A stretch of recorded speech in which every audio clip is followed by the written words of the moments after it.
avec Yes. C'est notre moment. Dites oui aux actualités dans votre journal TV. Partout où vous êtes, étudiez depuis chez vous. Rejoignez la formation à distance de l'UPRIM. UPRIM Manuchawanao ni Vavao. Université privée de Madagascar. El Mondes assure un résultat exceptionnel. Faites confiance à El Mondes. Manuchano ni Vavao.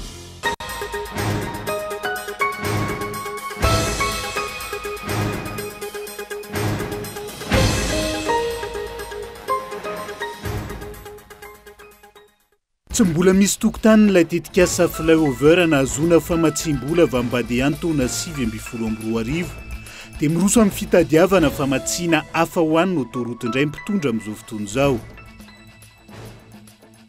Famitaam-bahoaka ny serasera taon'ny fitondram-panjakana amin'izao fotoana izao. Tsy ao anatin'ny fotoana fohy no azo ilay vola otrosaina amin'ny Badea mitetina 500 sy 300 tapitrisa $, ary mbola baraingo no rofepetra samihafa.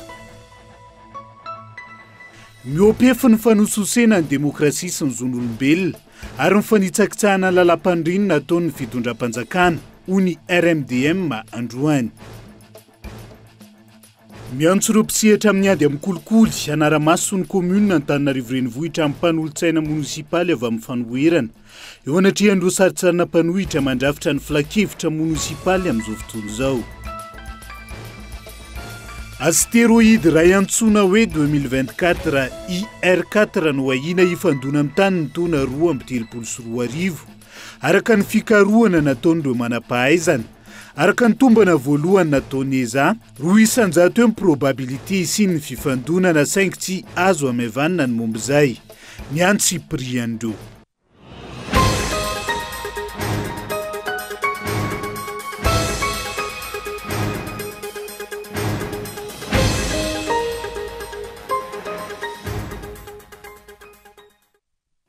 Ngadona ny amin'ny valoralina fotoana ny fampalalamba avao indray eto amin'ny fitalavitra kolo fa tena ny araba tombo klasy tongo vavy manasana ihany koa anaraka ny antsy prian'izay tony mazatra matoan-datsoratra nondeha anokafatsika ny fiarahana amin'ity ala ity ny eo ambilitsy landy ny eo ambilanty izay no azo ifezana ny zava-misy eto amintsika raha ny mpiara-miombonantoka sy ny mpamady vola no resahana. Antony mbola tsy misy ny tokotaniny, mbola tsy misy tokotaniny ilay tetikasa flyover nahazoana famatsim-bola avy amin'ny Bady ihany taona 2022 dia miroso amin'ny fitediavana famatsiana hafa ho an'ny autoroute indray mpitondra fanjakana amin'izao fotoana izao. Matoan-dahatsoratra. Eo ampiandrasana ny vokatry ny fanadiadiana ataon'ny FMI, eo pitadiavana vahaolana ahafahana manaraka ny tsakany sy andavany, ireo fepetrany takina ahafahana misitraka ny volan'ny FEC sy ny FRD, nitotodoha indray tany amin'ny Badea, na ny Banque Arabe pour le développement économique en Afrique indray, ny mpitondra fanjakana malagasy.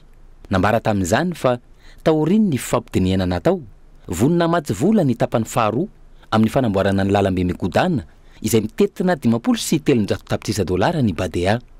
Tsy andry ela fa ny herinandro ambony ihany dia irosy ny fifampidiniana amin'ireo teknisianina avy amin'ny ankilafy Roatoda. Fifampidiniana izay ho tanterahana eto Antananarivo.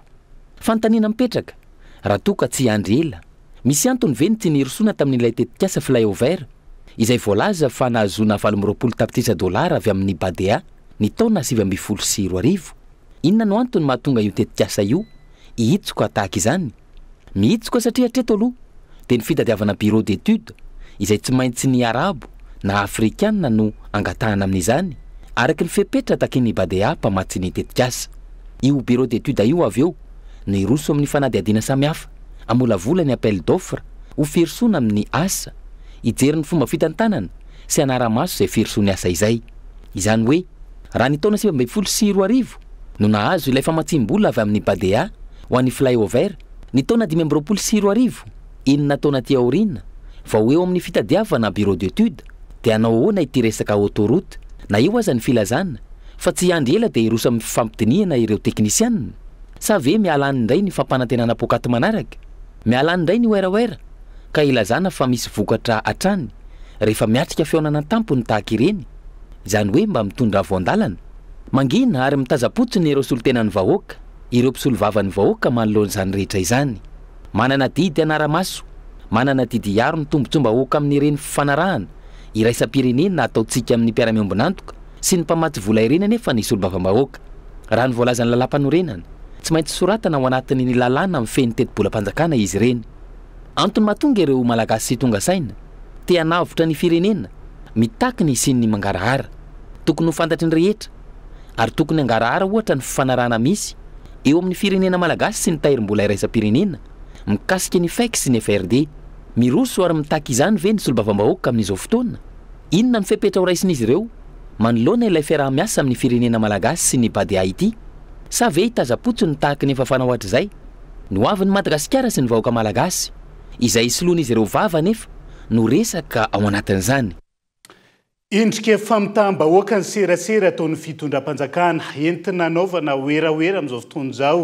Tsy ho atao anatin'ny fotoana fo no azo ilay vola otrosaina mibady ihany tetina 5,700 tapitrisa dolara ary mbola baraingo ihany koa ny ahafahazoan'izany no ireo fepetra samihafa takin'ity banky ity raha ny hafanokevitra nentina mpamakafaka raharam-pirenena iray androany onona saina. Valala ny andanitra dia asiana sira.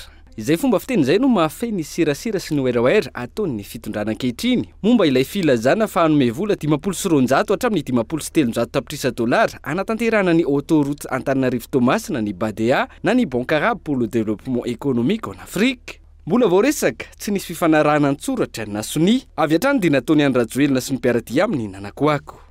Voalohany aloha tsy matitra zany communication zany. Tsy ao anatina discussion na 20 minitra tsy nisy sininy atao hoe fa resadresaky ny mpianakavy dinidinika ambany tafitrano zany hoe mifanakalo hevitra zany zareo sy ny BADEA. Ina nefa tonga dia raisina ohatrany hoe financement efa misy mbola misy ane rehefa avy eo étude ho ataon'ny BADEA rehefa milamina ny étude dia iny rehefa avy eo mbola hoentina rehefa avy eo aty amin'ny antemera-pirenena malagasy rehefa mifanaraka amin'ny fanjakana malagasy sy ny BADEA zay vao ampiarina amin'izay le financement. Zany hoe misy dingana zany io. Raha tsika mihaino zany dia serasera zany communication politique reny atao reny dia ao anatina discours populiste ka le izy hoe tsy mety angamba le ataontsika hoe manambaka ny vahoaka malagasy na le izy hoe soratany zareo ny misy ao anatin'le teti-bolam-panjakany misy financement efa lazain'zareo hoe azo dia misy financement lazain'zareo mbola vao vinavina hatramin'ny ovina moa vinavina laninao ao anatin'ny teti-bolam-panjakana. Tosy io anaovana oeraoera io obabe ny vahoaka malagasy sy ny taranany. Tosa fa tsy omeny mpampindram-bola mora foana ihany koa raha tsy manaraka ny fipetrapetrany izay mifototra amin'ny fanaran-dalàna fa tsy taka ny mahazatra ny fitondrana Rajoelina. Dikan'izay mety mbola oela vao hivoaka ny vola. Tsy afaka amin'ny financement BADEA raha tsy mivoaka aloha ny permis environnemental. Tsy hivoaka ny permis environnemental raha tsy mazava ny tracean'ny lalana. Ny tracean'ny lalana tsy mazava ankehitriny. Ohatra toa miovaova ny mpanodinana eny tracean'ny lalana. Maninona moa raha avoaka amin'ny fanjakana mangarahara hitapoko hitam-pirenena hoe ahoana tsara ny tracé n'io lalana autoroute io. Dia tokony avoaka an'zareo ary zany le tracé mame an'izay 246 km zay. Hatreto aloha tsy misy mangarahara. Fa angamo rehefa manao lalana tokony misy secret d'état. Tokony mangarahara eny satria tokony atao consultation publique daholo ny collectivité territoriale zay voakasika amin'io projet io. Tsy nisy ane zany consultation publique zany tsy misy ny resaka hoe évaluation environnementale le antsoina hoe décret Messi. Fitondrana ankehitriny ny tena filohan'ny tsy fanajana lalàna eto Madagasikara. Firaisamonim-pirenena maro no mivondrona sy miray feo mitaky ny anaovana sy amoahana ny valin'ny fanadihadiana ara-tontolo iainana sy ara-tsosialy amin'ilay tetikasa lalambe mikodana. Mifanindran-dalana amin'izay ny faritry ny lalana mazava fa tsy taka ny zava-misy ankehitriny izay toa miova saika isan'andro ary mamantana amina valan-javaboary sy faritra arovana. Amin'ireo fandikan-dalàna sy fanitsakitsana ny zon'olombelona maro amin'ity tetikasa autoroute ity mitaza-potsiny ireo solombavambahoaka. Manome lesona amin'ny tokony ho fihetsika mampitondran-tenany izany solombavambahoaka izany ny parlementera Europeana. Ny parlementa gasy zatra manangatanana sy variana miady tombontsoa manokana. Fa ny parlementera any amin'ny 540 kilometatra mialan'ny Madagasikara mandray ny andraikitra manandrify aminy ary misolo vava ny vahoaka malagasy miaro ny tombontsoa ny vahoaka malagasy sy ny taranany amin'ny fikasan'ny fitondrana Rajoelina amotika valan-javaboary. Raha ny zavanisy nandefa taratasy ho an'ny Italien Général FMI ireo parlementera Europeana misy 570 anatin'izany manaitra ny Fonds monétaire international izy ireo izay eo ampandiniana ny amoana ny ampahambola amin'ilay FEC CFRD ho an'i Madagasikara. Io vola mety ho azon'i Madagasikara io izay akany fitondrana rajoelina anamboarana ilay tetikasa autoroute. Ny lalan-kizoran'izany anefa animba ny tontolo iainana toy ny faritra rovana miisa roa, ny corridor ankeny Enzahamena sy ny ao Angavo Antsorobe. Ho an'ny corridor ankeny Enzahamena manokana, io no miantoka ny rano anodinana ny centrale hydroélectrique Tandekaleka. Rehefa potehana ny faritra rovana noho ny tetikasa autoroute, mafy noho ny ankehitriny ny fahorian'ny vahoaka malagasy eo amin'ny fisitrahana herinaratra sy rano hoy ireo parlementera Europeanina. Manampy io ny ho fahasahiranan'ireo tantsaha amin'ny faritra roa, Analamanga sy Aloatra Mangoro, izay fantatra amin'ny famokarana vary ka anamafy ny tsy fanjarin-tsakafo sy ny fitangan'ny vidim-piainana raha iroso ny lalan'ny autoroute io hoy ireto parlementera Europeanina ireto. Izany ny parlementan'olona ka tsy magaga raha mandroso ny fireneny. Ny antsika ny solombavim-bahoaka to varim-barina, ny fahefana-panatanteraka somokotra amin'ny serasera mamilivily ny saim-bahoaka ka io Madagasikara tsy mety mandroso io. Fa misy enina hatreto ireo olona voatazona ka atao andrimaso noho ny antony tsy mazava ao Ambilibe sy Nosy Mitsio. Voatazona ka atao andrimaso ao amin'ny Gendarmerie ao Ambilibe ihany koa nanomboka ny zoma 7 febroary hatramin'izao. Ijoka misy Andrianjidiso nanomboka ny alatsinainy 10 febroary. Voatazona ao amin'ny birao an'io Gendarmerie io ihany koa ny amponina misy 5 hafa avy Nosy Mitsio. Tsy mazava ny anton'izay hatreto fa heveriny firaisamonim-pirenena fa misy fandraisany amin'ny fiarovam-ponina ny taniny amin'izao fotoan'izao. Magataka ny amoana azy ireo tsy misy atakandro arak'izany ny firaisamonim-pirenena ary manasa ny olo-pirenena tsirairay ihany koa hanara-maso ny vaovao mikasika ity toedrarà any toerana ity. Anoizatsika ny fampahalalam-baovao miopefy ny fanososena ny demokrasia sy ny zon'olombelona ary ny fanitsakitsahana ny lalam-pandrenina ataon'ny fitondram-panjakana amin'izao fotoan'izao raha ny faneho-kevitry ny teo anivony RMDM manandrody be ny mpanohitra ho an'ny demokrasia eto Madagasikara androany. Antony antsony izy ireo ny olo-pirenena tsirairay avy ifanometanana hanavotana ny firenena eo anatrian'izay. Daniela Minoaso.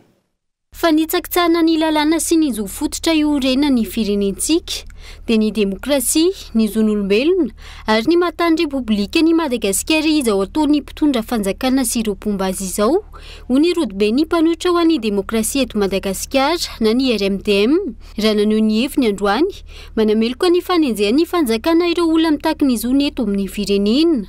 Ny tranga tahaka izao izay tsy azo ekeny intsony ka melohin'izy ireo raha ny fanambarana. Betsaka loatra ireo karazana teritery tsy mahazo mivory, tsy mahazo maneho hevitra, fa zay maneho hevitra dia samborina, zay mivory dia mpanonga-panjakana. Tsy maintsy lokoina ohatran'izany foana ve zay rehetra mba mitondra ny anjara borikiny amin'ny fanitsiana sy ny fanatsarana nyity firenena ity. Tompoko lahy ô, tompoko vavy, melohinay ny fanaovana tsindry amin'ireo mpiasa mpanjakana na mpiasam-bahoaka zay mba te hijoro anao ny marina kanefa anaovana terisetra. Avelao alalaka izy ireo hanao ny asany ankitsi-po amin'ny fitantanana zay nomena azy. Meloina ihany koa ny fanitsakitsahana zo fototra ananan'ny olona dia ny maha-olombelona azy. Tena tafahoatra loatra ny fanitsakitsahana an'izany zo fototra zany tamin'ny fifidianana ny ainantsika farany teo tamin'ny Desambra. Zon'ny olona ny misafidy dia tsy tahotra tsy enatra ny mandravana zany zo zany eny ampelantanan'ilay vahoaka malagasy. Amin'ny firenena era amin'ny tantana azy tsy tokony avela fotsiny tahaka izao i Madagasikara fa mila fandraisana andraikitra ho hatrany ny fanazavana. Ny rodibe ny mpanohitra ho an'ny demokrasia eto Madagasikara na ny RMDM izay tsy hijanona amin'ny antso sy fanambarana fotsiny ihany fa hetsika raha ilaina izany ho fanavotana ny Madagasikara. Tonga miaraka fanomboana fa miasa miaraka fahombiazana ka miantso ny rehetra izay ho tonga aloha hiaraka ary ny tanjona iarany dia manavitra ny Madagasikara dia tsy maintsy misy action zay iarahana. Raha hoy izy ny rehetra hoe fidinana an-dalambe no ifanarahana dia any amin'ny préfet zahay no manao fangatahana hoe préfet ndreto zahay tapakevitra zahay rehetra fahidina andalambe zany tsy ho afeniny zany ary tsy misy fidinana andalambe koa atao antsokosoko zany atao mangingina fa tsy maintsy ho ampahafantarina hoe fidinana andalambe no fanarahana de fidinana andalambe no atao fa tsy misy tsy tokony anafena zany Madagasikara efa nisafidy ho tany démocratique ary zay fanapaha-kevitra Madagasikara tsy maintsy ajainy Madagasikara zay fanapaha-kevitra zany hoe asehotsika fa tany démocratique atsika zakatsika zany démocratie zany zay ivina potika amin'ny lafiny rehetra ny firenena amin'izao fotoana ny vidim-pianana tsy mitsamiakatra tapaka ny famatsim-bola avy eto anatiny sy avy any ivelany ny tsy fandriampahalemana manao ny atony vokatry ny tsy fahaiza mitantany mpitondra fanjakana ankehitriny antony tokony ijoroany olom-pirenena tsirairay avy andraindraikitra hitady vahaolana miaraka hanarenana ny firenena ho iatran'ny RMDM. Manambahiny ny sampana fampalalambavao amin'ity ality dia tsy iza fandrematoa tsy azon'alo Solonarivo avy amin'ny réseau des zones pour le développement durable avany atsimo andrefana izy moa zany mpandrindra paritra ao anatin'izay miarabanao tonga soa atao anatin'ny fampalalambavao avy any atsimo andrefana ianareo resaka basy toliara no resantsika isan'ny mahafantatra bebe kokoa ny zava-misy any an-toerana ianareo nisy ny filan-kevitra minisitra nivoaka ny fa 7 ny volana novambra taona 4 iarahantsika nahita ny tapaka atao anatin'izay filan-kevitra minisitra zay midika ave zany fa efa milamina avokoa ireo teboka samihafa napisy ny fifanonlanana sy ny disadisa tao anatin'izay tetika sabasy toliary zay. Ya, miarabanao namana Yves Richard dia miaraba ihany koa ny mpanaraka ny fampalalam-baovao ny Cool TV. Avy hatrany tonga dia valiko mahakasika an'izay conseil des ministres zay. Nisy tokoa iny conseil des ministres iny tamin'iny fotoana zay voaresaka teo fa voalohany indrindra aloha matoa io zavatra io ny atona io tetikasa eo dia nisy zavatra ao nitoherin'ny fokon'olona ao.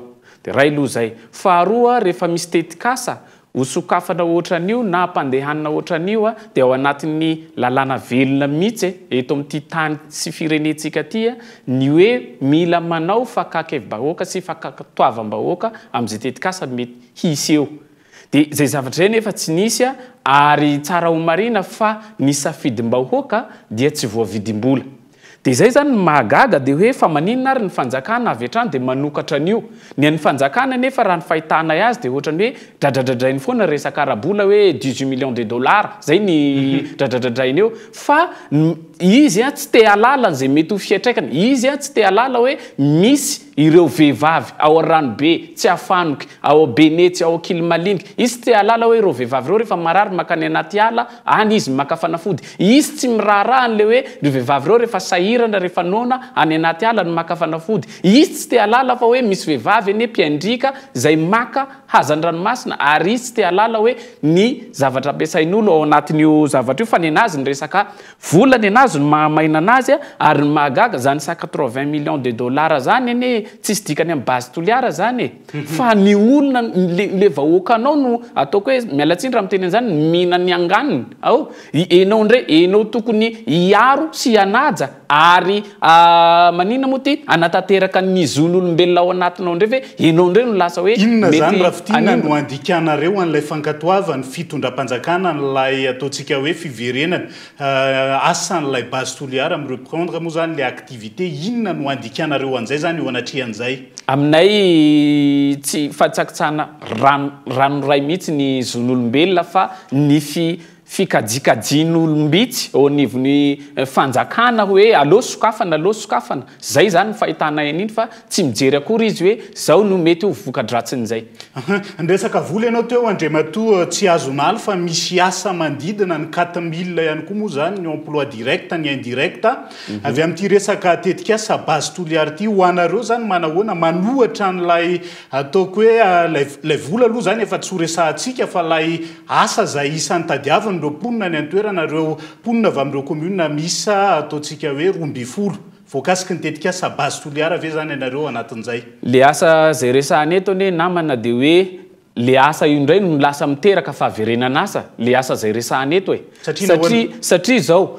ny akamaroan'ny olona ao amin'ireo fokotany reo anie ny akamaroany na toliara 1 zany na toliara 2 zany ny akamaroany reo mpamboly sy tantsahavy reo raha ataontsika hoe raha iresaka zany tsika hoe raha mitontolony any ambanivohitra dia hoe ankabeazany ny asan'izy ireo ne de manakaiky ny toerana anaovana fitrandrahana io alorika hoe asiana soratra hoe tsy azo ale zany hoe tsy afaka manao ny asany andavanandro izy raha tsy tentsika ny eny an-dranomasina eny ka misy olona be de be mampiasa ny ranomasina igny manakaiky ny toera tena ankaiky an'le toera asiana n'lay port jeté misy mpanjono misy mpanarato ao misy mpitindroka ao zany olona rehetrarehetra zany de ho very asa avokoa aminay zany hoe tsy fampananasa ao de zao koa ny tsara ho fantatra io asa io aneka misy karazany arakaraka n'le dingany raha ohatra le orinasa miroso am'le hoe dingana fanombohana mazava ho azy tsy maintsy mirekrite olona be de be anamboatra lalana anamboatra trano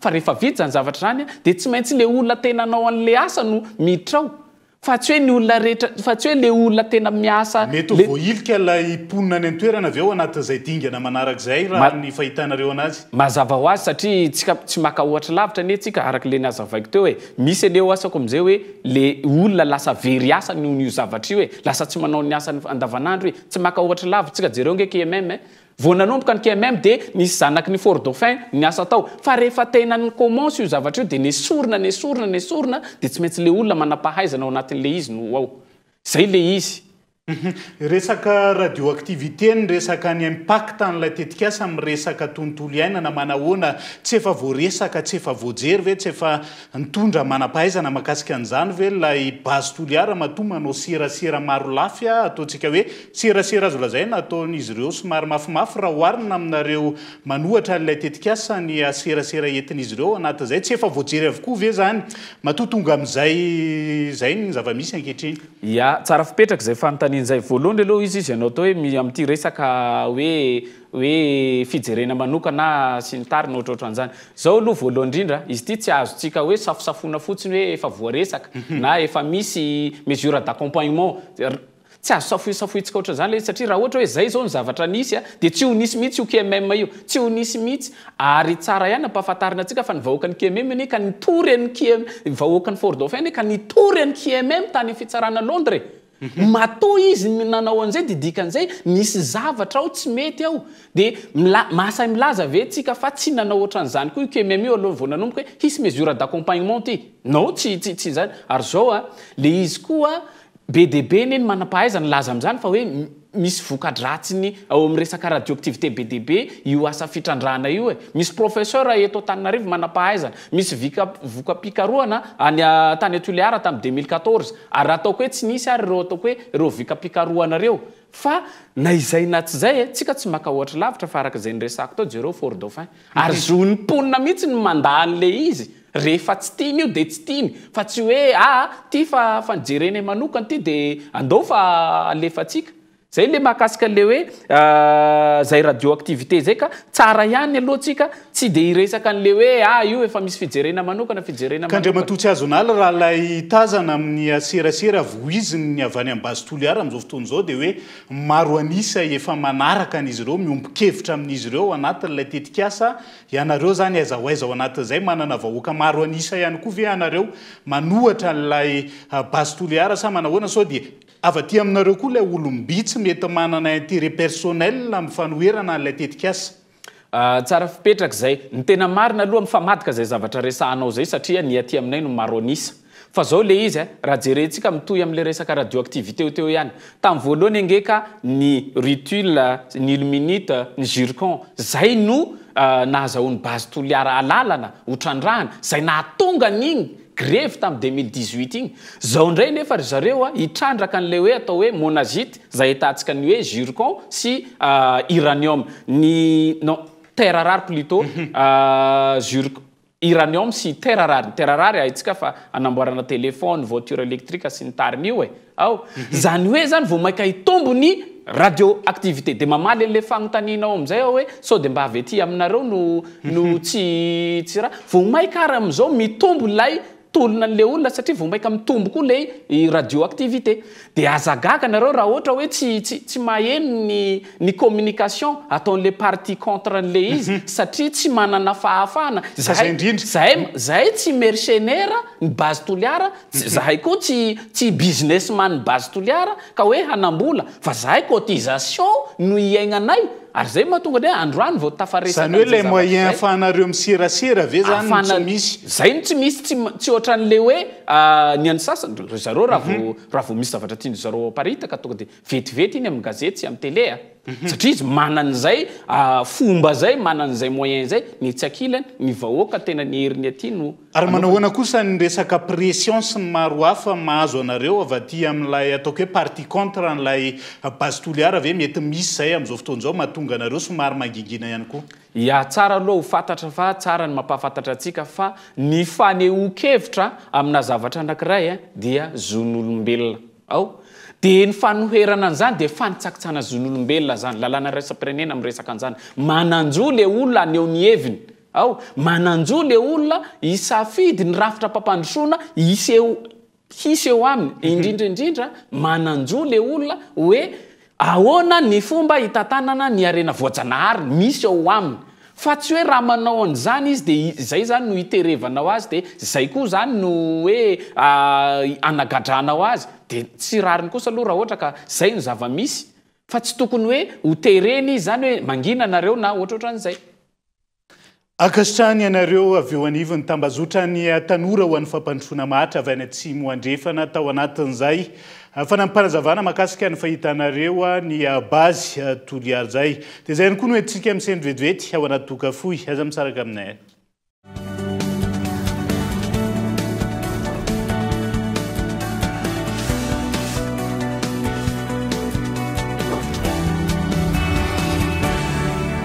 UPRIM, Université privée de Madagascar. La formation à distance de l'UPRIM, pratique, fiable, efficace. Étudiez à votre rythme, où que vous soyez et quand vous voulez. Vous êtes en quête d'une promotion professionnelle? Vous êtes fonctionnaire visant un reclassement? Vous pouvez travailler et étudier en même temps pour viser votre diplôme à travers le téléenseignement de l'UPRIM. Licence, Master 1 et Master 2.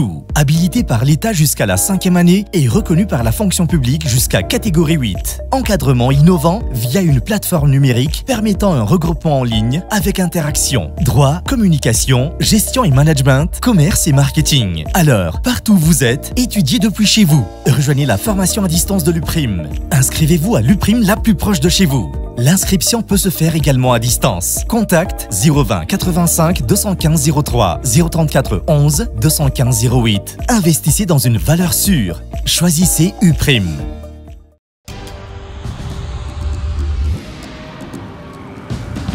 Tsika miara-miketrika ilay ho avy mamiratra miara-manorina mamorina tsy hijanona tsony satria efa hainao fa tsika tanora no tompony ndao ifandray hitady inspiraka vaovao hanoratra ilay pejy vaovao mety amintsika afaka mamorina maneho ny maizy atsika efa aty amintsika zao ny baolina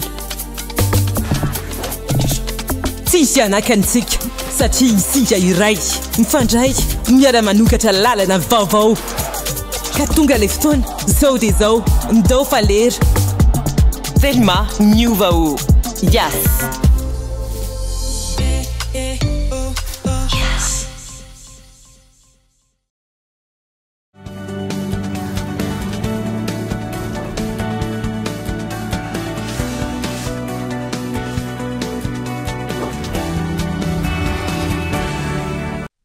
Tapany faharoa amin'ny fampalalam-baovao vokatra maro amin'izao akatoko ny fety mifankatia izao no hita sy amidy amin'ny vidy mirary etsy amin'ny volafotsy tefi-machine Behoririka tsenan'ny commune ho an'ireo mpifankatia izay maniry ny an'olitra fanomezana ho an'olon-tiny amin'ny matefi-machine zay nafarana manokana avy any Dubai avokoa tsy misy atahorana ireo firavaka volafotsy amidy raha ny fanazavana Daniela Minoaso. Hiavaka amin'izao ankatoko ny fetiny mpifankatia izao ny vokatra amidy etsy amin'ny volafotsy tefi-machine tsenan'ny commune Behoririka ho fanomezana fafampo ireo mpanjifa indrindra fa ireo mpifankatia seka ho hita avokoa na ny peratra izany na ny kavina na ny rojo na ny vangovangina ho an'ny lehilahy izany na ho an'ny vehivavy. Izahay avy ato amin'ny volafotsy safe machine beoririka tsenany commune izay hita eto ambany tetezana dia ohatry ny verina kely aty amin'ny Galana dia misy an'ilay tsena mangamanga sy mavomavo be namboaran'ny commune vao miditra dia izahay miboaka voalohany eto.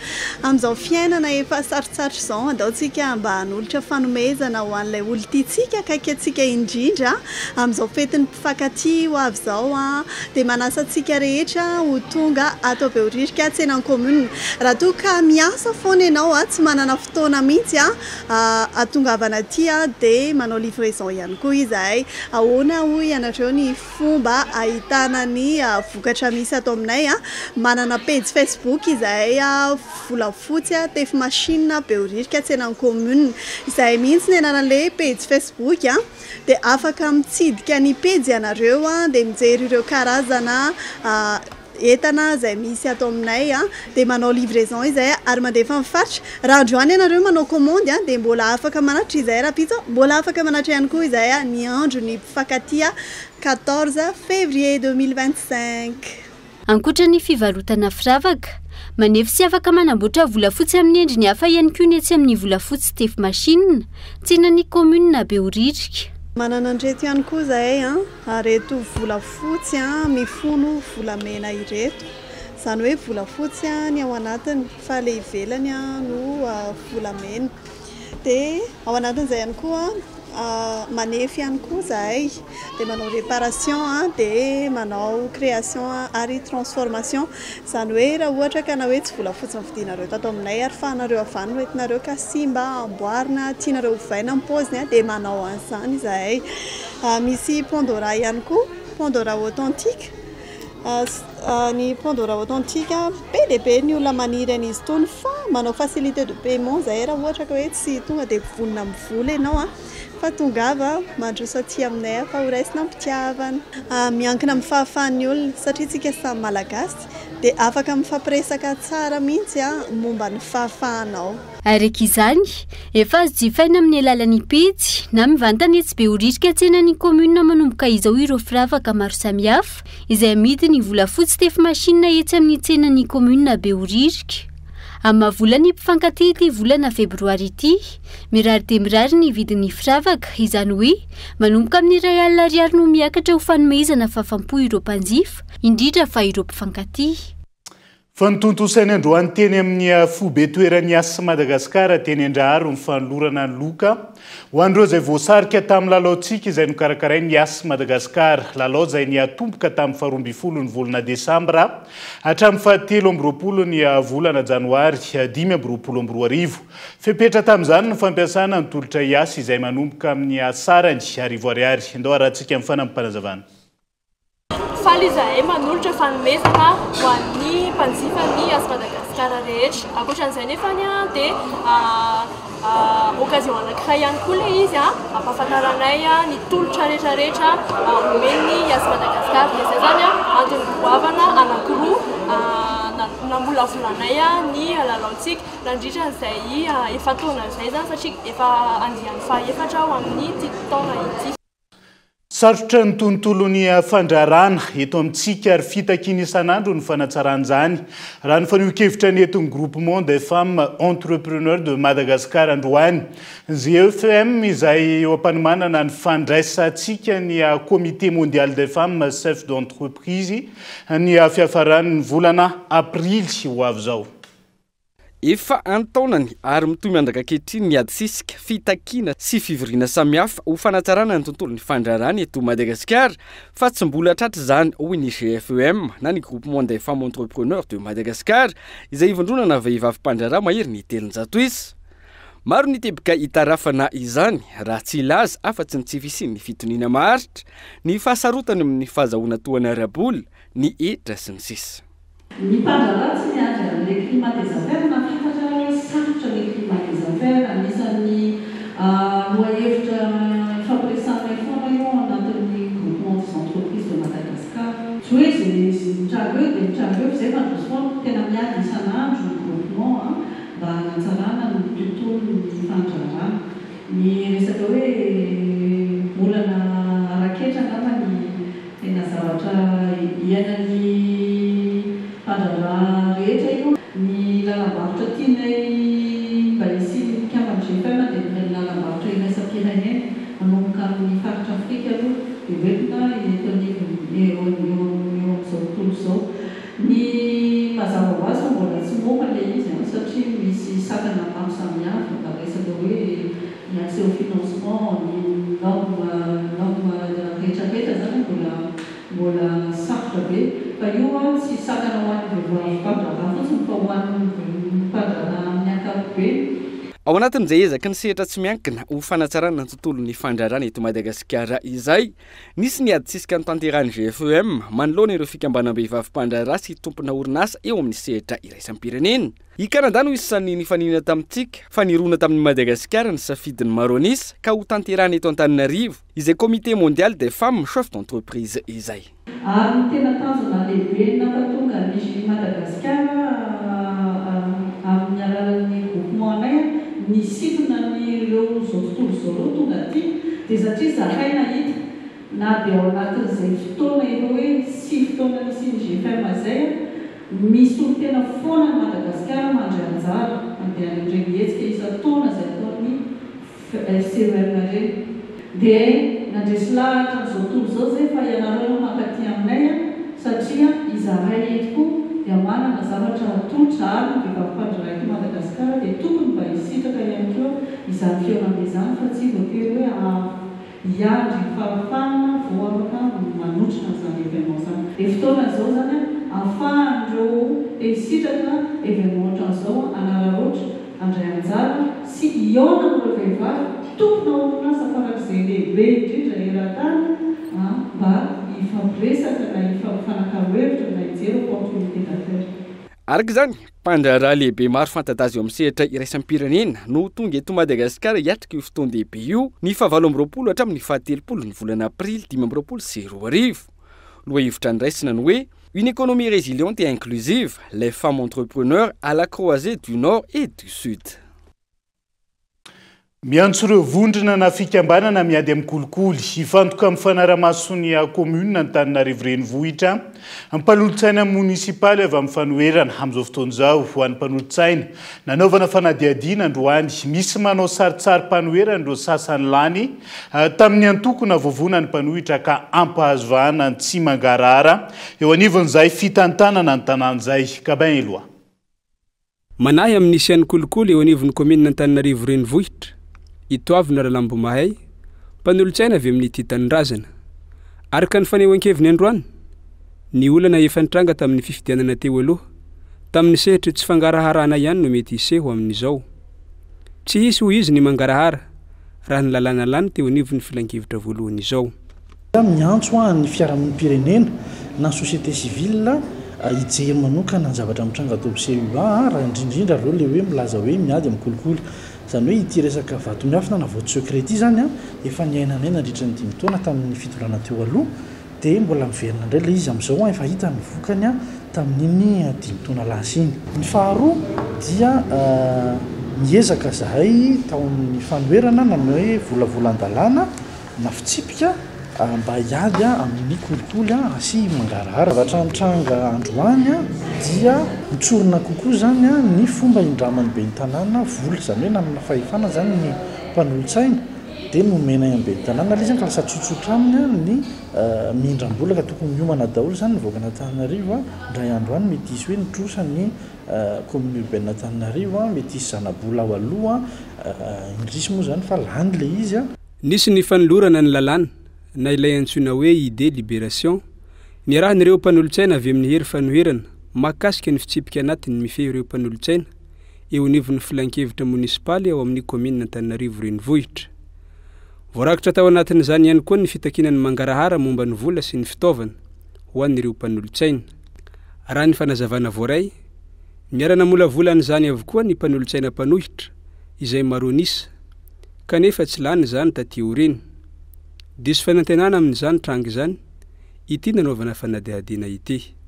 Hita aloha zany dia miena mpitoerana ny hery fanoherana eto Antananarivo izay aloha zany dia azo lazaina tsisy nina miafiny zany a fa mihena trany a zay nampiseho zay ny vato miafina koa moa zany a ara-dalàna le izy fa mba miantso ny fiarahamonimpirenena sy ny mponina Antananarivo rehetra zay mba tia mangarahara mba ifampiresaka satria mimarefo nefa vao manomboka izy ity mbola izy tia 10 taona maro anisy zay no namolavolany ty raha amin'ny fikotina azy ya ireo zany le izy kanjo rehefa mividina le izy a dia lasa vitsy anisa niasa be zay na tamin'ity fa ndrisy moa zany miena mpitoerana ny tsy teto Antananarivo ihany no nahitana an'izao fivadihana tampoka ataon'ny mpanolotsaina lany avy tamin'ny fanohirana izao nahitana zany ihany koa teo anivon'ny komina Mahajanga voalohany ny farana androany ny fivoriana voalohany ho an'ny filan-kevitry ny komina Antananarivo renivohitra izay naharitra atelona lahadinika tamin'izany ny momba fitsipika anatiny sy ny organigrama izay lany tamin'ny vato 13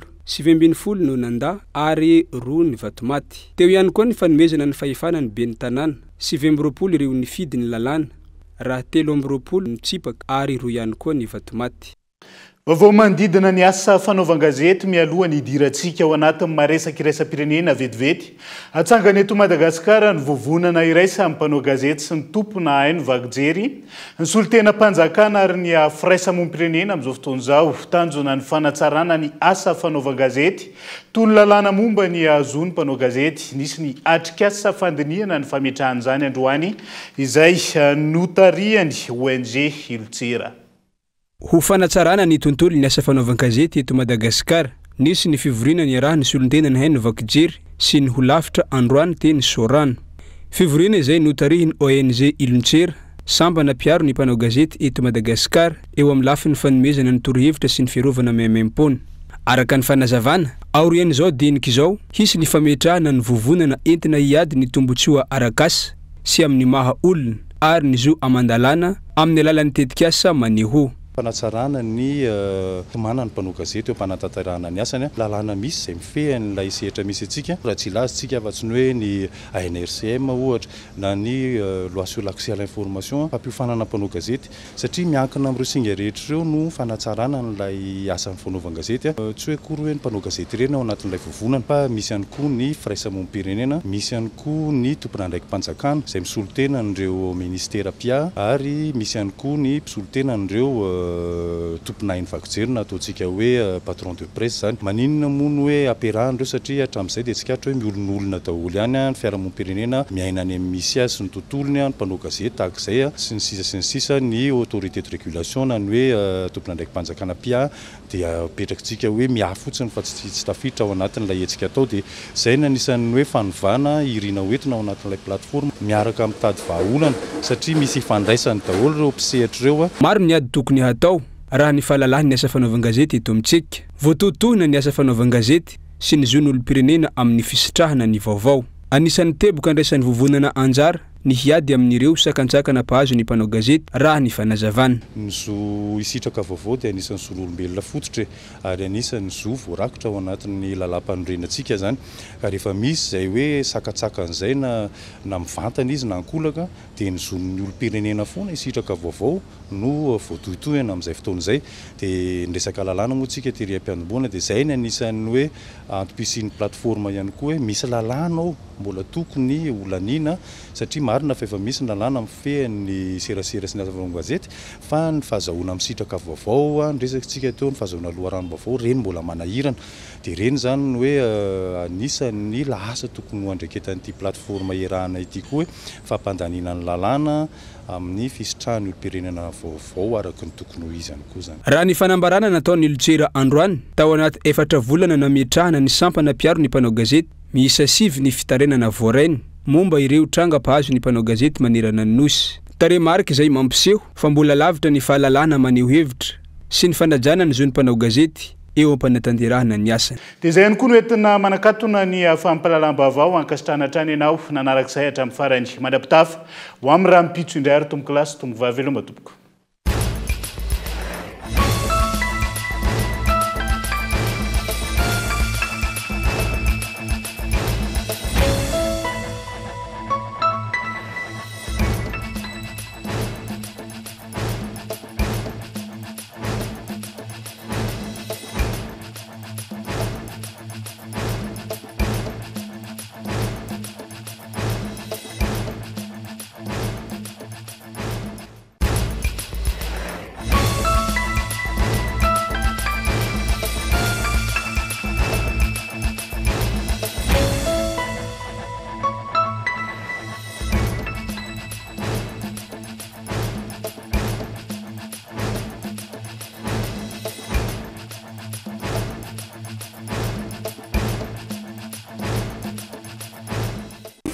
Mondes assure un résultat exceptionnel. Faites confiance à El Mondes. Vous a présenté Nivavo. Partout où vous êtes, étudiez depuis chez vous. Rejoignez la formation à distance de l'UPRIM, université privée de Madagascar. Avec Yes, c'est notre moment. Dites oui aux actualités dans votre journal TV.